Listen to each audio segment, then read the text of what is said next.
하나님 말씀 보시겠습니다. 하나님의 말씀은 에스겔서 24장입니다. 제가 준 성경은 구약성경 1187쪽입니다. 할렐루야! 오늘 새벽에 나오신 여러분들 감사합니다. 오늘 하나님께 주신 말씀으로 평강을 얻고 쉼을 얻고 안식을 누리는 귀하고 복된 하루 되시기를 축복합니다. 자, 오늘은 에스겔 24장 하나님은 왜 우리를 연단하시는가 라는 제목 가지고 말씀 나누기 원합니다. 단락 구분을 해보면 1절부터 2절은 포위 날짜 기록, 3절부터 14절은 녹을 제거함, 15절부터 24절은 아내의 죽음, 25절부터 27절까지는 하나님의 사람의 표징, 이렇게 제가 제목을 붙여보았습니다. 저는 24장 여러분 읽고 오셨겠지만 저는 24장 읽으면서 문득 한 가지 생각이 들었어요. 그걸 뭐냐면 하나님께서 쓰시는 사람은 참 다르다라는 생각이 들었어요. 왜 하나님은 이렇게 쓰실까라는 생각이 들었어요. 특별히 우리가 이사야, 예레미야 그리고 에스겔 선지서를 보면서도 이분들의 삶을 보면 참 평탄하지가 않는 거예요. 참 평탄하지도 않고 고난받고 어려움 당하고 힘들고 매 맞고 뺨 맞고 구덩이에 잡혀가고 빠지기도 하고 옥살이도 하게 되고, 심지어 이사야 선지자는 죽을 때 톱에 켜서 톱에 의해서 잘려 죽였다고 했는데, 참 이런 말씀을 보면서 이런 삶을 보면서 하나님께서 쓰시는 사람은 이런 사람이구나 하는 것을 배웠고, 또 하나님께서 쓰신 사람은 너무 다르구나 하는 것이에요. 근데 그들에게 공통된 점이 하나 있는데, 하나님께서 쓰시는 사람은 누구나 다 연단이라는 시간이 다 필요하다는 것을 볼 수가 있어요. 그리고 나서 또 하나님께서 또 쓰시고 그렇게 사용하셨구나 하는 것을 보게 됩니다. 오늘 에스겔서도 24장에 보면 두 개의 정말 예언의 말씀을 하죠. 천만부에서는 녹슨 성읍에 대해서 예언을 해라. 두 번째는 이제 너의 아내, 사랑하는 아내가 죽을 텐데 그 아내가 죽을지라도 곡하지도 말고 울지도 말고 잔치도 음식도 먹지 말면서 슬퍼하지 말라라고 했어요. 저는 이 말씀을 읽으면서 꼭 이렇게까지 하셔야 되나? 꼭 이렇게까지 꼭 하나님이 사람을 이렇게 쓰셔야 되나? 저는 그런 생각을 좀 해보게 되었어요. 굳이? 왜? 꼭 이렇게까지 하셔야 되나? 그래서 저는 물론 그러시지 않겠지만 참 하나님은 어떻게 보면 좀 무정하실 때도 있지 않나, 저는 혼자 그렇게 생각을 해봤는데, 물론 하나님은 사랑의 하나님이신데 이렇게까지 하나님의 사람들을, 하나님의 종들을, 하나님께서 쓰시는 사람을 연단을 할 때 그냥 가볍게 연단하는 게 아니라 너무 심할 정도로 연단을 시켰다는 거예요. 인간적인 눈으로 볼 때 아내가 죽고 가족이 이렇게 사랑하는 가족이 죽으면 얼마나 슬프고 얼마나 가슴이 아픕니까? 그런데도 하나님은 에스겔에 오늘 뭐라고 말하냐면 너 슬퍼하지도 마, 곡하지도 마, 울지도 마. 그리고 나서 거기에 나오는 그 제사, 그 장례식 음식도 먹지 마. 그러면서 이 에스겔을 훈련시키는 것을 보는 거예요. 그래서 제가 이 하나님 편에서 볼 때는 사람을 다루시는 데 있어서, 훈련시키는 데 있어서는 정확하시다. 정말 하나님은 정확하게 이 사람을 철저하게 하나님의 사람으로 훈련시키구나 하는 것을 제가 보게 됐어요. 그래서 우리가 각자의 삶의 영역 가운데, 삶의 위치 가운데서도 하나님의 다루심을 얼마나 받느냐에 따라서, 하나님의 훈련과 연단을 얼마나 받느냐에 따라서 그 사람을 통해서 하나님의 일, 하나님의 사역의 그 범위나 그 어떤 그 크기가 결정된다고 생각합니다. 구원은요, 누구나 다 주시는 거예요. 값없이 주시는 선물이고, 예수 믿고 구원받으면 다 하나님께서 우리에게 은혜 주시고 하나님의 자녀가 되는 권세를 주셨어요. 그런데 사명은 누구에게만 주시는 것이 아니라 준비되고 훈련되고 연단받은 자를 통해서 하나님은 쓰신다는 것을 오늘 24장을 통해서 여러분들이 한번 말씀을 붙잡았으면 좋겠어요. 정확하신 그 하나님께서 우리의 깊은 내면을 보고, 내면께서 나의 모든 속사람이 하나님 앞에서 거룩해지고 깨끗해지고 좀 눈곱만큼 먼지털 하나도 없이 진짜 하나님 말씀에 순종하려는 절대 믿음과 절대 순종, 더 나아가서 절대 복종이 있는 자가 하나님께서 연단을 통해서 원하시는 삶인 거예요. 또 반대로 전 에스겔로 한번 생각을 해보게 됐어요.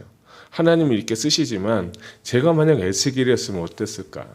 에스겔이 30세에 부르심을 받고 포로에 잡혀가고 하나님 환상도 보고 음성도 들은데 오늘 말씀을 통해서 에스겔에게 하시는 이 두 가지 말씀, 성읍에 대해서 예언해라.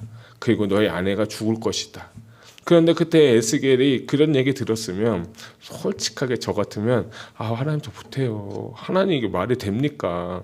하나님 어떻게 이렇게 하실 수 있습니까? 저는 하나님을 위해서 하나님 뜻대로 산다고 했는데 왜 이렇게 저한테 어려움을 주십니까? 라고 원망 아닌 원망하고 불평 아닌 불평하고 하나님한테 기도를 해도 왜 이렇게 하십니까? 좀 따졌을지도 몰라요. 제 성격은 좀 그렇거든요. 좀 따져야 되거든요. 그런데 에스겔은 한마디의 불평도 없고 한마디 그 말 없이 하나님의 그 말씀에 절대적으로 순종하는 모습을 보면서 하나님 편에서 사람을 다루시는 모습하고 이 에스겔이 하나님 앞에 그 말을 들었을 때 이 반응을 제가 이 두 모습을 보면서 진짜 오늘 24장은 너무나도 참 귀한 말씀이구나. 하나님께서 왜 24장 말씀을 오늘 우리에게 주셨을까? 왜 하나님께서 에스겔 24장을 왜 나에게 오늘 이 말씀을 주셨을까라고 했을 때 저의 편에서는 너도 에스겔처럼 좀 닮아봐라. 그리고 하나님께서 쓰시는 사람은 반드시 연단의 기간이 있다라는 것을 하나님께서 저는 아침에 기도할 때 주시는 말씀이었어요. 에스겔도 이 이스라엘 예루살렘 성을 통해서 6절을 보니까 에스겔 22장하고 비슷하게 피 흘린 성은 녹슨 가마다라고 선언했어요.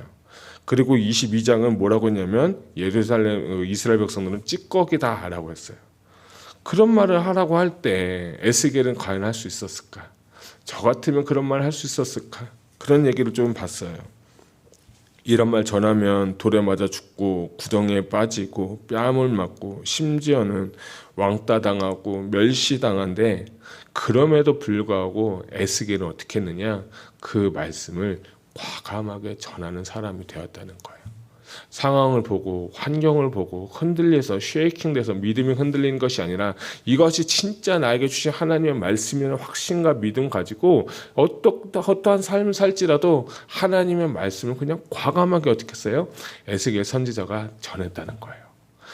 그러면 이걸 보면서도 그렇구나. 하나님의 사람들, 하나님께서 쓰시는 사람들은 이런 정말 담대함을 가지고 내 상황과 환경이 더 중요한 게 아니라 내 형편이 더 중요한 게 아니라 진짜 하나님을 두려워하고 하나님 앞에서 코람데오의 삶을 사는 그 삶을 이것을 통해서 우리가 가르쳐 주시는 것을 제가 배우게 됐어요. 한번 이제 여러분께 여쭤볼까요? 오늘 24장의 말씀을 여러분에게 하나님 오늘 음성 들려주셔서 전하라 이렇게 하라고 했을 때 과연 몇 분이나 그 말씀에 순종해서 반응하면서 행동했을까요? 저는 솔직히 못했을 것 같아요. 솔직하게 얘기하죠. 근데 매맞고는 했을 것 같아요. 안 하진 않았을 것 같은데 하나님이 매맞고 나서 죄송합니다 하고 하긴 했을 것 같은데 그냥 처음부터 순종하고 처음부터 복종해서 그 말씀 전하진 않았을 것 같아요. 여러분, 하나님은요 순종을 원하세요. 하나님은 그 말씀에 순종해서 나아갈 때 하나님의 역사는 일어나게 되는 거예요. 베드로는 어떤 사람이었냐면 그건 어부였잖아요. 그가 밤이 맞도록 어부하고 그 물고기 잡았지만 한 마리도 못 잡았어요.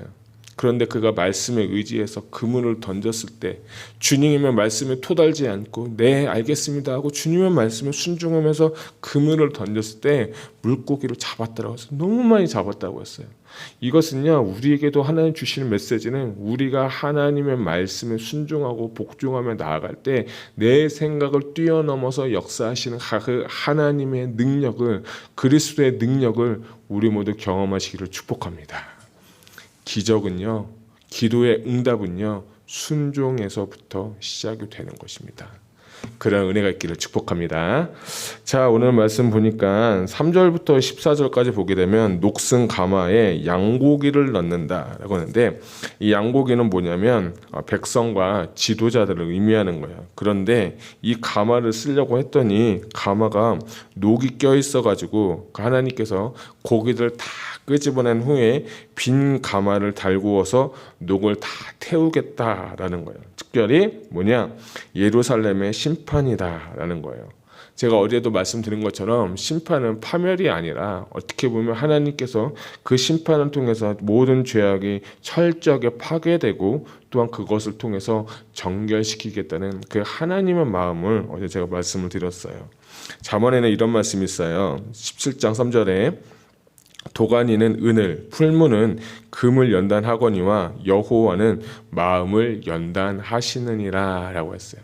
하나님께서 이스라엘 백성들을 녹이 끼고 찌꺼기가 낀 이 예루살렘 성, 이 이스라엘 백성들을 연단시키면서 훈련시키면서 심지어는 하나님께서 세우신 예루살렘 성을 파괴하시면서까지 하고 싶은 메시지는 뭐냐면 내가 너희를 어떻게 하겠다? 연단시키고 내가 너희를 정결케 해가지고 내가 너희를 쓰겠다라는 거예요.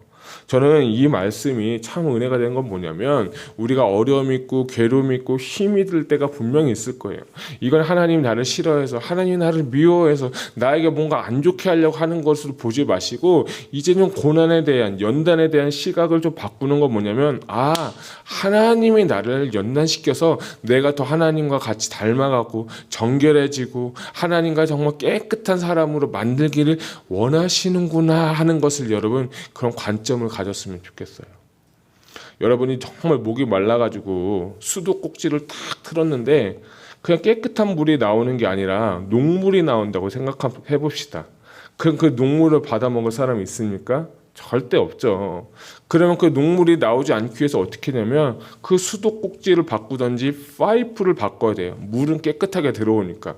그것처럼 하나님께서 우리를 쓰실 때 하나님께서 우리를 사용하실 때 우리는 단지 수도꼭지예요. 하나님의 능력, 하나님의 말씀을 가감없이 전해서 수도꼭지에서 좋은 물이 나오는 것처럼 해야 되는데 우리의 죄 때문에 우리의 욕심 때문에 우리의 지식 때문에 어떤 우리의 이성 때문에 그 모든 것을 필터를 걸려가지고 우리의 삶을 통해서 아웃풋되는 게 어떻게 보면 녹물이라고 하면 하나님은 그걸 원치 않고 그 녹슨 그 수도꼭지를 바꾸듯이 오늘 이스라엘 백성을 통해서 하고 싶은 하나님 그 민족의 정체성 부르심을 위해서 하나님은 이 이스라엘 백성들을 마음이 아프지만 괴롭지만 그럼에도 불구하고 하나님은 불을 통해서 이 녹슨 가마를 태워서 정결케 하겠다는 거예요.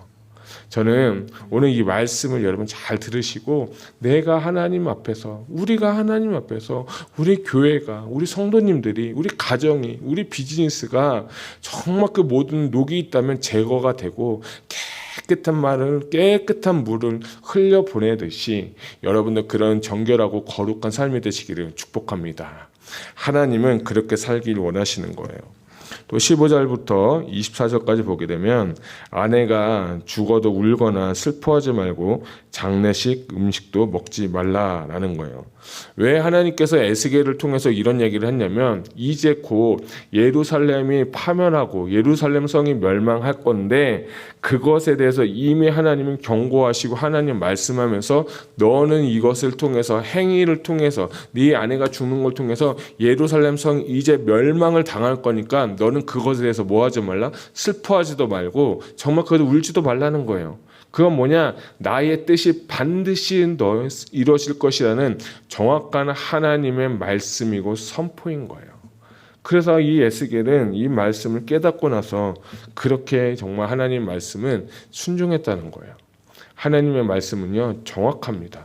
하나님의 말씀은요 1.1획도 오류가 없는 말씀이에요. 이 말씀의 능력을 여러분 경험하시기를 축복합니다. 자, 그래서 저는 오늘 24장의 목적이 뭘까? 왜 주셨을까? 할 때 25절, 26절, 27절은 같이 한번 읽도록 하겠습니다. 시작. 인자야, 내가 그 힘과 그 즐거워하는 영광과 그 눈이 기뻐하는 것과 그 마음이 간절하게 생각하는 내 자녀를 데려가는 날, 곧 그날에 도피한 자가 내게 나와서 내 귀에 그 일을 들려주지 아니하겠느냐? 그날에 내 입이 열려서 도피한 자에게 말하고 다시는 잠잠하지 아니하리라. 이같이 너는 그들에게 표징이 되고 그들은 내가 여호와인 줄 알리라. 아멘. 자, 하나님께서 연단시키는 목적에 대해서 정확하게 27절에 나오는데 마지막 절에 보면 너는 그들에게 뭐가 된다? 표징이 된다는 거예요. 너는 하나의 증거가 돼가지고 결국은 뭐냐? 그들이 내가 여호와인 줄을 알게 되겠다라는 것이 하나님께서 하고 싶은 말씀인 거예요. 하나님께서 우리를 연단시키시고 하나님께서 우리를 훈련시키는 모든 목적은 뭐냐? 우리를 통해서 여호와가 하나님인 줄 알게 하는 거. 우리 나의 표정, 나의 삶을 통해서, 나의 표징을 통해서 지금도 살아계시고 지금도 역사하시는 그 하나님의 능력을 전하기 위해서 우리에게 연단의 시간을 허락하여 주신다는 거예요. 그래서 유명한 그 헨리 나우엔이라는 사람이 무슨 책을 썼냐면 상처 입은 치유자라는 책을 쓴 거예요. 여러분에게 아픔이 있죠? 여러분에게 좀 어려움이 있죠? 연단의 시간이 있죠? 그 시간을 정말 하나님께서 허락하시면서 연단을 지난 후에 사람이 나 그때 너무 어려웠는데 하나님 나 이렇게 도와주셨어. 하나님 나 이렇게 허락하셨어. 이런 얘기를 그 누구에게 나와 똑같이 정말 어려움을 겪고 있는 사람에게 말할 수 있도록 하나님은 각 사람에게 맞게 연단을 시키고 아픔과 그 어려움을 통해서 상처 입은 치유자가 되기를 원하시는 거예요. 저는 이 에스겔이 바로 그런 사람인 거예요. 에스겔은 말을 못하지만 어느 순간 이 예루살렘이 멸망할 때 너의 입이 정말 이제 말을 해서 모든 자들에게 너는 그 사람들이 이제 표징이 될 거다. 증거가 될 거다. 우리는 이제 다 증인이라고 하잖아요. 우리는 다 하나님의 증거를 갖고 있잖아요. 그 증거를 우리가 말을 하게 될 때 그들을 통해서 내가 여호와가 하나님인 줄 알리라. 이거야말로 하나님께서 우리를 연단시키는 목적과 뜻인 겁니다. 그렇기 때문에 고난이 아닙니다. 연단은 연단이 아닙니다. 고난과 연단은 나를 통해서 하나님을 증거할 수 있는 좋은 기회고 그런 체험을 하게 되는 것입니다. 그런 경험과 체험을 통해서 하나님을 증거하시고 하나님께 영광 돌리는 저와 여러분 되시기를 주님의 이름으로 축복합니다. 기도하시겠습니다.